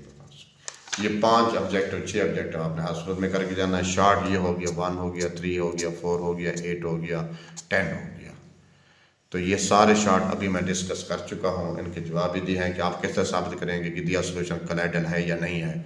तो वही बात है कि स्कैटरिंग होगी, यानी मुंतशिर करेगा लाइट को तो कोलाइडल होगा, वरना नहीं होगा। तो या एक बात फिर रिपीट कर दो कि कोलाइडल सोल्यूशन ही आपका क्या होता है, टेंडल इफेक्ट को शो करता है, बाकी कोई भी टेंडल इफेक्ट को शो नहीं करता। ये भी इंपॉर्टेंट है, ये 12 नंबर वाला वी और वी परसेंटेज, ये 6 शार्ट आंसर मैंने दिए हैं, इनको आपने अच्छे तरीके से करके जाना है।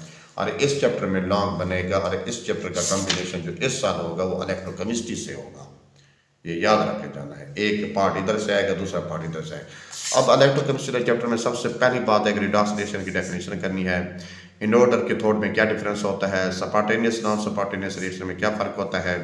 तो ये इलेक्ट्रिकल एनर्जी और यानी कि इलेक्ट्रोलिटिक सेल और गिल्वानिक सेल में क्या फ़र्क होता है, ये सारे जो डिफरेंस हैं जो मैंने आपको वहाँ पे आपको चैप्टर जब मैंने ये क्लियर कराया था, चैप्टर स्टार्ट कराया, तो ये सारी बेसिक चीज़ें मैंने पहले लेक्चर में मैंने वहाँ पर वीडियो में अपलोड की थी, तो वहाँ पर आप मज़ीद भी देख सकते हैं। ये चैप्टर आपका क्लियर हो जाएगा। ये इंपॉर्टेंट, वेरी वेरी इंपॉर्टेंट जो है हमारा क्या होता है, आर्टिकल भी है और चैप्टर भी है, जो ये आगे बहुत ज़्यादा इसका क्या है यूज़ होता है। ऑक्सीडेशन रिडक्शन में क्या डिफरेंस है, तो इसको देख के जाना है। और ऑक्सीडेशन किस इलेक्ट्रोड पे होती है, रिडक्शन किस इलेक्ट्रोड पे होती है, पेपर में क्वेश्चन आ सकता है। तो उसके बाद ये ऑक्सीडेशन रिडक्शन की डेफिनेशन है, तीनों करके जाएं।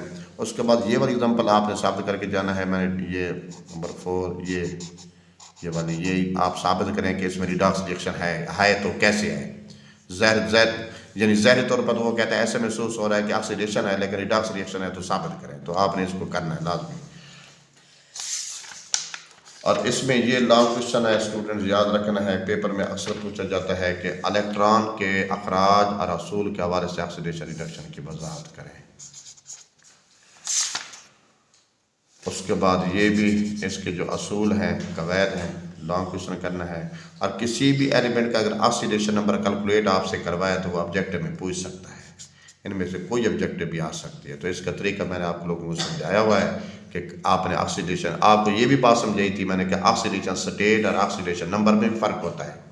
और अक्सर बच्चों को ये पता नहीं होता ऑक्सीजन स्टेट ऑक्सीडेशन नंबर में क्या फ़र्क है। तो स्टेट और चीज़ होती है, नंबर और चीज़ होती है। बहरहाल आप इतना जहर में रखने के कोई कंपाउंड दे तो उसमें सेंटर वाले एलिमेंट का ऑक्सीडेशन नंबर हमेशा पूछता होता है, तो आपने उसको कैलकुलेट करके बताना है। उसके बाद ऑक्सीडेशन रिड्यूसिंग एजेंट को डेफिनेशन करने और इंपॉर्टेंट बात होती है कि ये मेटल किस में आते हैं, नॉन मेटल किस में आते हैं। ये तमाम मेटल क्या होते हैं, अच्छे रिड्यूसिंग एजेंट होते हैं। तमाम नॉन मेटल होते हैं जो ऑक्सीडाइजिंग एजेंट होते हैं। मेटल, नॉन मेटल, ये देखें ऑक्सीडाइजिंग एजेंट क्यों होते हैं, वो रिड्यूसिंग एजेंट क्यों होते हैं। तो जो दूसरे को रिड्यूस करते हैं, वाज़ेह बात है, वो रिड्यूसिंग एजेंट होते हैं। जो दूसरे को ऑक्सीडाइज करते हैं वो ऑक्सीडाइजिंग एजेंट होते हैं। उसके बाद आपने इंपॉर्टेंट बात ये देखना है कि इसमें ये वाली जो एग्जांपल है ना, ये वाली, इसमें क्लियर बात करानी है कि इसमें रिडॉक्स रिएक्शन कैसे हो रहा है। ये कंसेप्चुअल क्वेश्चन है, ये आपसे पूछ सकता है कि इसमें 1 और 2 में इसकी रीज़न बताएं। और ये वीक इलेक्ट्रोलाइट है, स्ट्रॉन्ग इलेक्ट्रो, नॉन इलेक्ट्रो, जितने भी हैं इनकी एग्जांपल आप लाजमी करके जाएं। एग्जांपल के बगैर आपने जवाब नहीं लिखना वरना नंबर कट जाता है। ये कैल्शियम हाइड्रोक्साइड वीक कमज़ोर इलेक्ट्रोलाइट है, ये स्ट्रॉन्ग इलेक्ट्रोलाइट है, ये नॉन इलेक्ट्रोलाइट की ये वाली एग्जांपल है। बेंजीन, शुगर वगैरह, इसमें करंट पास नहीं होता, ना ही आयन में तब्दील होते हैं। इलेक्ट्रोलाइसिस की डेफिनेशन है बच्चों, ये करके जाना है। करंट की वजह से जब एक कंपाउंड की ब्रेक डाउन होती है, ये टूट जाता है, आयन में तब्दील होता है, उसे इलेक्ट्रोलाइसिस कहते हैं। ये लॉन्ग क्वेश्चन है, ये आपने करके जाना है कि इलेक्ट्रोलाइटिक सेल का तरीक़ाकार क्या होता है। ये भी स्टूडेंट्स लॉन्ग क्वेश्चन है कि ये भी आपने करके जाना है, पानी का इलेक्ट्रोलाइसिस कैसे होती है। और इसमें ये भी गिल्वानिक सेल वाला भी सवाल आप मुकम्मल करके जाएँ कि इसमें करंट कैसे पैदा होता है और इलेक्ट्रोलाइटिक सेल और गिल्वानिक सेल में फ़र्क क्या होता है, ये भी आपने करके जाना है। इसमें ज़्यादातर क्वेश्चन, लॉन्ग क्वेश्चन बहुत ज़्यादा है, यानी कि तकरीबन 7-8 क्वेश्चन के चांसेस होते हैं इसमें। ये थोड़ा सा चैप्टर है, यानी कि स्टूडेंट्स इसको थोड़ा सा डिफ़िकल्ट तरीके से समझते हैं, लेकिन कहते हैं ये चैप्टर मुश्किल है और इसमें मुकम्मल तैयारी के अक्सर बच्चे इसको छोड़ देते हैं या इसको कर रहे होते हैं, शॉर्ट के तौर पर कर लेते हैं। तो मेरी यही राय है कि ये बहुत ज़्यादा दिलचस्प चैप्टर है, ये कोई मुश्किल चैप्टर नहीं है। और इसमें लॉन्ग आपने सेलेक्ट करना होता है क्योंकि ये इसमें नंबर के कटने के कोई चांसेस नहीं होते। तो याद रखना है कि इनोड पर नेगेटिव चार्ज होता है, यहाँ इनोड पर कौन सा चार्ज है, पॉजिटिव चार्ज है। क्यों है, ये रीज़न मैंने आपको समझाई थी। उसके बाद ये टेस्ट यूर सेल्फ है, ये सारी बातें मैंने बताई हैं उसके अंदर मौजूद है, लेकिन इसमें इंपॉर्टेंट जो टेस्ट यूर सेल्फ है वो बता दूं कि ये नंबर 9 और नंबर 10 जिसमें हाइड्रोजन आयन की टर्मिनल क्या होता है। उसके बाद नंबर 3 वाला हो गया और नंबर 2 वाला हो गया। ये 4 शॉर्ट आंसर हैं जो आपने अच्छे तरीके से देखना है हाँ, ये भी पूछ सकता है कि पानी का इलेक्ट्रोलाइसिस के दौरान ऑक्सीजन कहाँ बनती है, क्या एनोड पे बनती है या कैथोड पे बनती है, ये जवाब देना होता है आपने। डाउन सेल का तरीक़ेकार है, ये लॉन्ग क्वेश्चन है, बहुत ज़्यादा अहम है, आपने करना है। इसमें कौन सा बाई प्रोडक्ट बनता है ये भी पूछ सकता है डाउन सेल में। तो बाई प्रोडक्ट वही होता है, सोडियम तो नहीं होता है, कौन सा होता है, इसमें क्लोरीन गैस है, यानी कि इसमें कौन सा बाई प्रोडक्ट बनता है। दो चीज़ें बनती है, एक सोडियम, क्लोरीन गैस। सोडियम हम इसको तैयार कर रहे होते हैं, सेट कर रहे होते हैं, क्लोरीन हमारा एक इजाफी प्रोडक्ट होता है जिसको हम बाई प्रोडक्ट कहते हैं। ब्राइन सेल में दो बाई प्रोडक्ट है, क्लोरीन गैस भी है, हाइड्रोजन गैस भी है, वहाँ एक बाई प्रोडक्ट है, याद रखना है। तो ये भी लॉन्ग नेल्सन सेल कास्टिक सोडे की तैयारी, very very important short answer है। लोहे को जंग कैसे लगता है, रस्टिंग और कोरियन में क्या फ़र्क होता है, मैंने बात समझाई हुई है। डिफरेंस 3-4 डिफरेंस बताए थे, मेन डिफरेंस यही है कि रस्टिंग एक कोरियन की क्या होती है, एग्जांपल होती है। लोहे को जंग लगना क्या कहलाता है, रस्टिंग कहलाता है, वरना किसी और मेटल के हवाले जनरल एग्जांपल देते हैं तो वो क्या कहते हैं, कोरियन कहते हैं। कोरियन से बचाव के जितने तरीके हैं, ये इस दफ़ा 95% चांसेस हैं ये क्वेश्चन आने के। गिलवाइनाइजिंग भी साथ करें, 10 कोटिंग भी ज़्यादा करें। ये मेथड सारे फिर दोबारा बता दूं, ये प्रिवेंशन ऑफ कोरियन आपने लाजमी करके जाना है। और उसके बाद इलेक्ट्रोप्लेटिंग का क्या तरीक़ेकार होता है कि जिस पर इलेक्ट्रोप्लेटिंग की जाती है तो उसको क्या करना है, जिस पर इलेक्ट्रोप्लेटिंग करनी होती है तो उसको क्या रखना होता है, एक एनोड एक कैथोड, ये सारा तरीक़ेकार आपने करके जाना है। दो बातें इसमें अहम हैं, एक मेटल पर डिपॉजिट करना होता है, दूसरे को कराना होता है। तो जिस तरह ये देखें, ये हमारे पास एक चम्मच है, इसके ऊपर हम क्या कर रहे हैं, इसको डिपॉजिट करा रहे हैं, इसका मतलब है ये एनोड है और ये कैथोड है, ताकि यहाँ पे रिडक्शन हो, यहाँ पे क्या हो, ऑक्सीडेशन हो। ऑक्सीडेशन के दौरान ये यहाँ पे आ जाएंगे, इसके ऊपर क्या हो जाएंगे, डिपॉजिट। तो क्रोमियम के इलेक्ट्रोप्लेटिंग में बड़ा इंपॉर्टेंट शॉर्ट आंसर है। मैंने पहले बातें जो है ना अपनी वीडियो में इंपॉर्टेंट बात यहाँ पे 2-3 शॉर्ट आंसर बनते हैं। एक तो इसका इलेक्ट्रोलाइट के बारे में पूछा जाता है, एक एंटीमोनियम लाइट के बारे में पूछा जाता है कि एंटीमोनियम लाइट क्यों यूज़ करते हैं, क्या ज़रूरत पेश होती है, ये सारी बातें समझाई हुई हैं। दोबारा आप इसको देख के जाएंगे। उसके बाद नेक्स्ट आ जाएंगे कॉपर की रिफाइनिंग में, कॉपर को रिफाइन कैसे किया जाता है, एनोड किसको बनाया जाएगा, कैथोड किसको बनाया जाएगा। एक प्योर कॉपर होगी, एक इम्प्योर कॉपर होगी, एक को एनोड बनाएंगे, दूसरे को क्या बनाएंगे, कैथोड बनाएंगे। ये आपने ऑब्जेक्टिव मेरे ये इस चैप्टर के ऑब्जेक्टिव सारी कर लें, लेकिन इंपॉर्टेंट जो चांसेस हैं 4-5 ऑब्जेक्टिव हैं वो है कि नंबर 3, 4, 6 और 9 के, ये मोस्टली बोर्ड में ज़्यादा यूज़ होती हैं। और एंड वाले जो शार्ट हैं वो है 3 हो गया, 4, 5, 9, 14, 15, 16, 18, 20। तो ये चैप्टर बहुत ज़्यादा अहम है और इसको आपने अच्छे तरीके से करना है। और इसका आगे यूज़ भी फर्स्ट ईयर में बहुत ज़्यादा यूज़ किया गया है कि वहाँ पे फर्स्ट ईयर में एक चैप्टर 10 है इलेक्ट्रोकेमिस्ट्री का है, वो तकरीबन अगर ये चैप्टर आप क्लियर कर लें तो वहाँ पे तकरीबन ये चैप्टर 80% क्या हो जाता है, बच्चों को क्लियर हो जाता है। उसके बाद लास्ट चैप्टर है इस साल, लास्ट चैप्टर जो हमारा शॉर्ट में होगा इस साल, जो आप जो पेपर आएंगे ना इस साल शॉर्ट में शामिल होगा। तो एज ए शॉर्ट क्वेश्चन के तौर पर तैयार करना है। इसके तकरीबन 40 शॉर्ट क्वेश्चन ऐसे हैं जो आप लोगों को मैंने वीडियो अपलोड की हुई है, 40 शॉर्ट आंसर हैं इस चैप्टर के। तो वो कंसेप्चुअल है, वहाँ पे मैंने बातें क्लियर भी समझाई हैं, लेकिन इंपॉर्टेंट बात मैं दोबारा समझा दूँ कि मैनेबिलिटी डिटेक्टिंग में क्या फ़र्क होता है। ये जितनी बातें लिखी गई हैं इनमें से एक ऑब्जेक्टिव हर साल पेपर में आती है। ये कौन सी मेटल ज़्यादा भारी है, कौन सी कम कंडक्टर है, कौन सी कैसे, ये सारी बातें कर लेंगे। उसके बाद इलेक्ट्रोपॉजिटिविटी या आयोनाइजेशन एनर्जी का आपस में क्या रिलेशन होता है, तो रिलेशन भी याद रखना है। जिस एलिमेंट का इलेक्ट्रोपॉजिटिविटी ज़्यादा होगी उसकी आयोनाइजेशन एनर्जी कम होगी, इनका रिलेशन याद रखना, इनवर्स होता है, इनवर्स। उसके बाद यहाँ ये टेस्ट असल में इंपॉर्टेंट बातें हैं, ये नंबर 5, नंबर ये 11 और उसके बाद नंबर ये 9, ये 3 शॉर्ट आंसर आपने अच्छे तरीके से देखने हैं। उसके बाद इनके कलर याद करके जाना है कि कलर कौन कौन से हैं। ब्रेक कलर किसका होता है, भड़कीला किसका होता है, सुनहरी किसका होता है, ये सिल्वरी कलर होता है, आम जहरी तौर पर कैसे होते हैं। और उसके बाद इनकी आयोनाइजेशन एनर्जी की वैल्यू तैयार करके जानी है। इनकी तो फास्ट होती है, एक इलेक्ट्रॉन लूज होता है, इनकी दो हैं कि दो इलेक्ट्रॉन क्या होते हैं, लूज होते हैं। एक फर्स्ट आयोनाइजेशन एनर्जी होती है, एक सेकंड। ये 3 बातें करके जानी।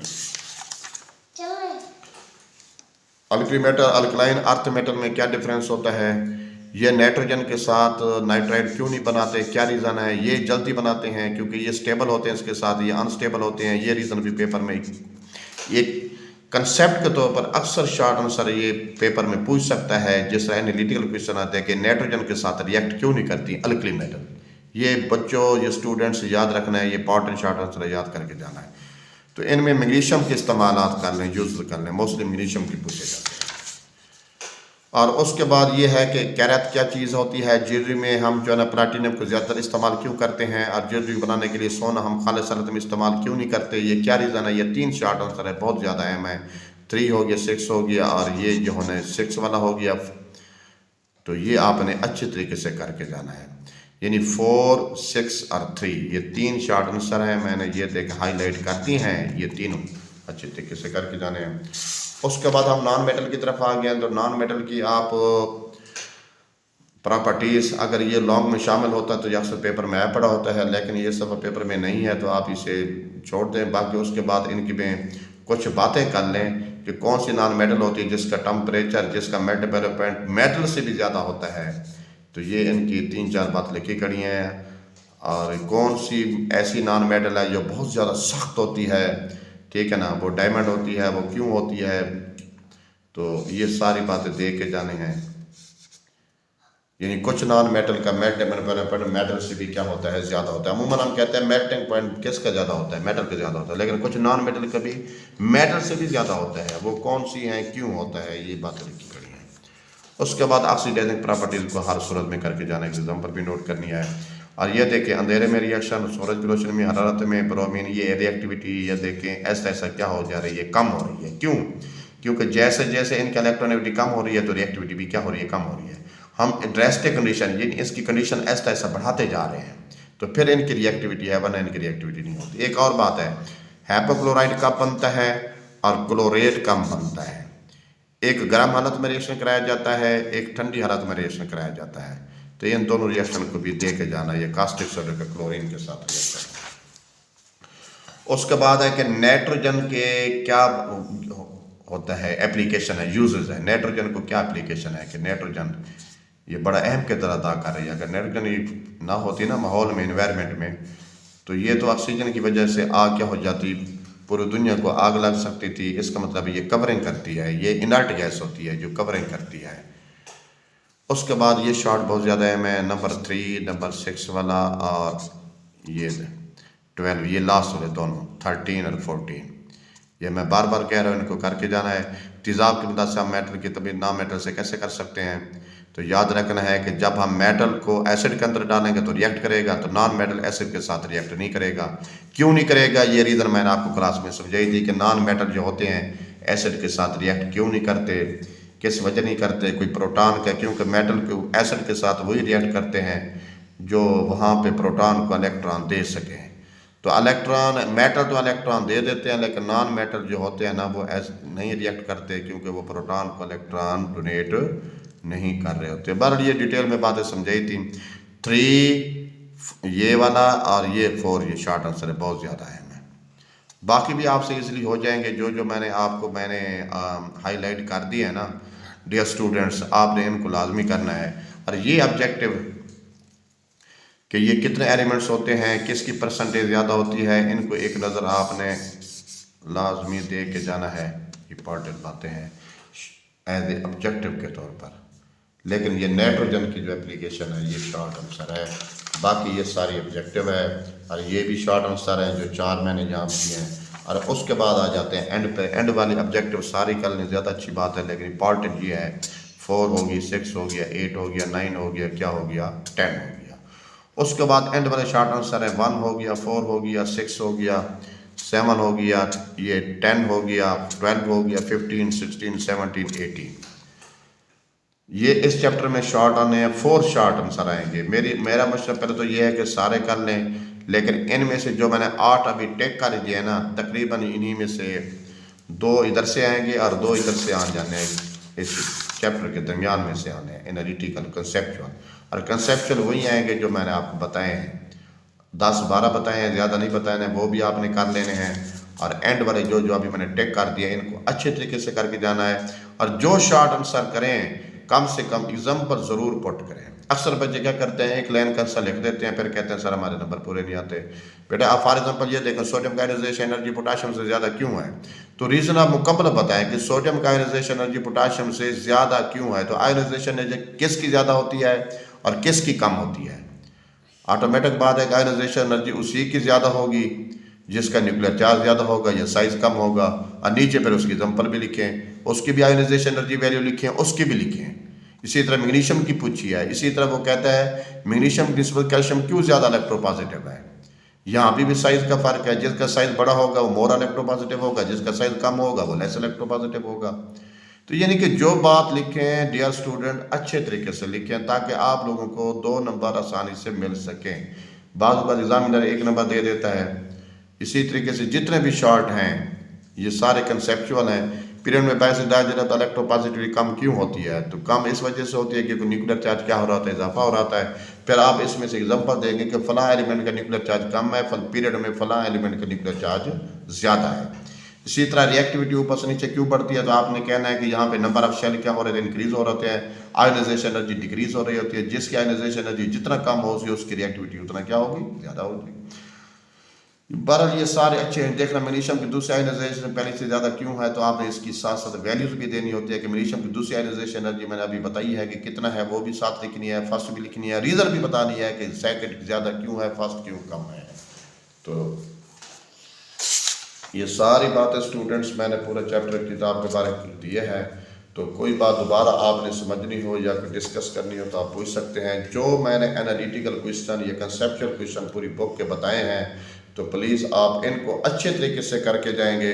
और जो जो ऑब्जेक्टिव इम्पॉर्टेंट थी मैंने उसको अंडरलाइन भी कर दिया, हाईलाइट भी कर दिया, और आप उसको हाईलाइट कर दें। एग्ज़ाम से पहले आपने एक दफ़ा उसको ज़रूर देख के जाना है।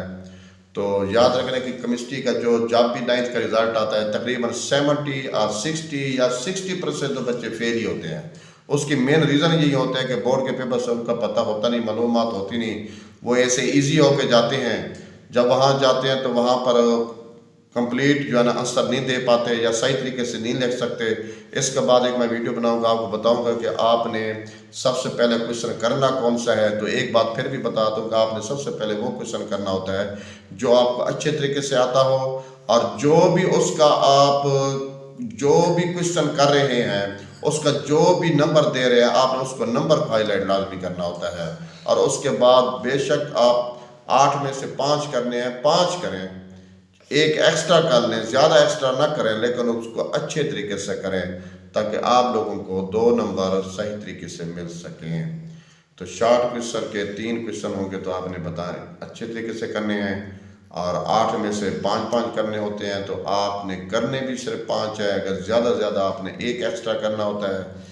तो बाज़ बच्चे क्या होते हैं पूरा पेपर अटैम्प्ट करना शुरू कर देते हैं तो कोई भी सवाल कंप्लीट आंसर नहीं देते, जिस वजह से वो कंप्लीट अच्छे नंबर नहीं ले सकते। तो यहीं पे बात मैं अपनी एंड कर रहा हूँ। तो अल्लाह हाफिज़, दुआओं में याद रखना, अल्लाह ताला आपको कामयाब करे, मेरी दुआएं आपके साथ हैं। और जो इम्पॉर्टेंट बातें की हैं इसको आप हाईलाइट कर दें, अंडरलाइन कर दें। और अल्लाह हाफिज़, अल्लाह ताला आपका